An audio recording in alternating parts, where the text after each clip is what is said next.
আসসালামু আলাইকুম বন্ধুরা, উপজেলা প্রাণী সম্পদ দপ্তর ও ভেটেরিনারি হাসপাতাল চররাজপুর কুড়িগ্রামের পক্ষ থেকে আপনাদের সবাইকে জানাচ্ছি আন্তরিক শুভেচ্ছা ও অভিনন্দন।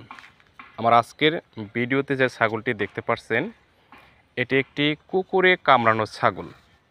তো আমরা যারা খামারি আছি, গরু মহিষ ছাগল ভেড়া লালন পালন করি, মাঝে মধ্যেই আমাদের এই কুকুরের আক্রমণের শিকার হতে হয়।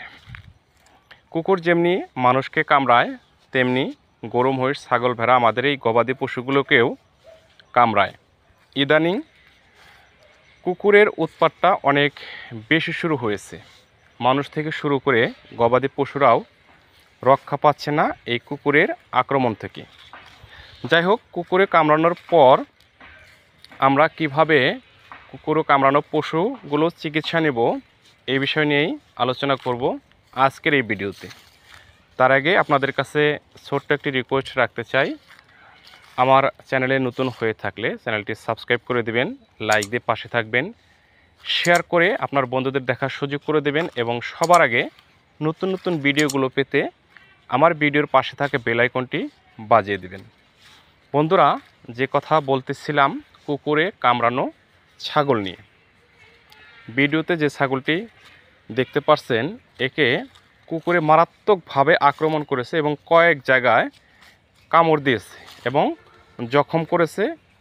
সেখান থেকে প্রচুর রক্ত ঝরছে। এখন ছাগলটি খুব বেশি অসুস্থ, ব্যথার কারণে সে কাতরাচ্ছে, জোরে জোরে সে শ্বাস প্রশ্বাস নিচ্ছে এবং কান্নার একটা ভাবভঙ্গিমা সে প্রকাশ করছে। পশু হলেও এদের শরীরেও ব্যথা আছে, যেহেতু কয়েক জায়গায় কামড় দিছে, এর জন্য সে ব্যথা অনুভব করছে। তো কুকুরে কামড়ানোর পর প্রথম আপনারা যে কাজটি করবেন, আপনাদের গরু মহিষ ছাগল ভেড়া যে পশুকেই কুকুরে কামড়াবে সেই জায়গায় ভালো করে হুইল পাউডার অথবা বল সাবান দিয়ে 7 থেকে 8 বার, কমপক্ষে এটা 7 থেকে 8 বার পানি দিয়ে ধুতে হবে এবং প্রতিবার সেই কামড়ানোর জায়গায় ঘষে ঘষে ফেনা যেন ওঠে এই দিকে খেয়াল রাখতে হবে। এরকম করে ধুতে হবে এবং ধোয়ার আগে অবশ্যই আপনার হাতে পলিথিন বা গ্লোভস, হ্যান্ড গ্লোভস পরে নেবেন। কারণ আপনার হাতের কোনো জায়গায় যদি ঘা থাকে বা কাটা থাকে, সেখানে যদি এই কুকুরে কামড়ানোর রক্তটা ঢুকে যায়, তাহলে আপনিও এই কুকুরে কামড়ানো রোগে, এই র্যাবিস রোগে আক্রান্ত হতে পারেন। এই জন্য আপনার সাবধানতার জন্য যখন পশুকে কুকুরে কামড় দেবে, তখন হাতে হ্যান্ড গ্লোভস অথবা হাতের কাছে পলিথিন থাকলে সুন্দর করে মরিয়ে পেঁচিয়ে তারপর কমপক্ষে 8 থেকে 10 বার হুইল পাউডার অথবা বল সাবান দিয়ে ধুতে হবে। এরপর আপনারা চিকিৎসার জন্য যোগাযোগ করতে পারেন আপনার নিকটস্থ কোনো অভিজ্ঞ পশু চিকিৎসক অথবা আপনার নিকটস্থ পশু হাসপাতালে। তাকে ভ্যাকসিন দিতে হবে, অবশ্যই ভ্যাকসিন দিতে হবে। মানুষকে কুকুর কামড়ানোর পর যেরকম ভ্যাকসিনের প্রয়োজন আছে, মানুষকে কামড়ানোর পরও যেরকম ভ্যাকসিনের প্রয়োজন আছে, অবশ্যই পশুদেরকে কামড়ানোর পরেও ভ্যাকসিনের প্রয়োজন আছে। এই জন্য পশুদেরকে কামড়ানোর সাথে সাথেই ভ্যাকসিনের ব্যবস্থা করতে হবে। ভ্যাকসিন দেওয়ার নিয়ম হলো, প্রথম দিন 1 ml করে 2 পাশে গভীর মাংসে দিতে হবে, অর্থাৎ 2 ml ইঞ্জেকশন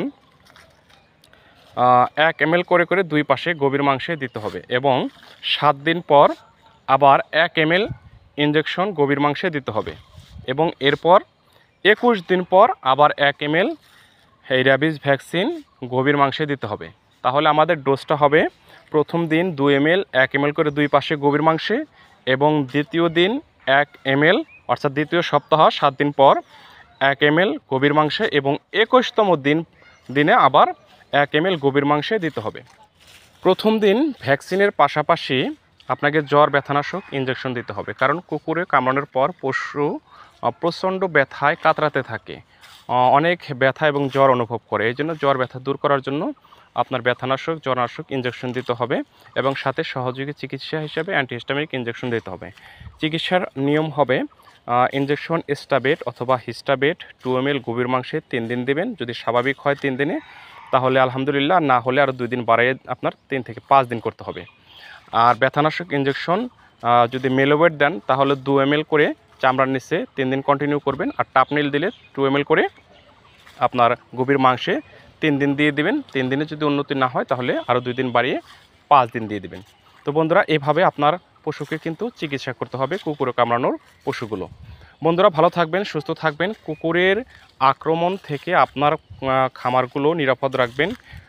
আপনার খামারের সুস্থতার জন্য নিয়মিত কীটনাশক ওষুধ খাওয়াবেন, টিকা বীজ ব্যবহার করবেন এবং অসুস্থ হলে সুস্থ পশু থেকে আলাদা রেখে যথাযথভাবে চিকিৎসা করবেন। আল্লাহ হাফেজ।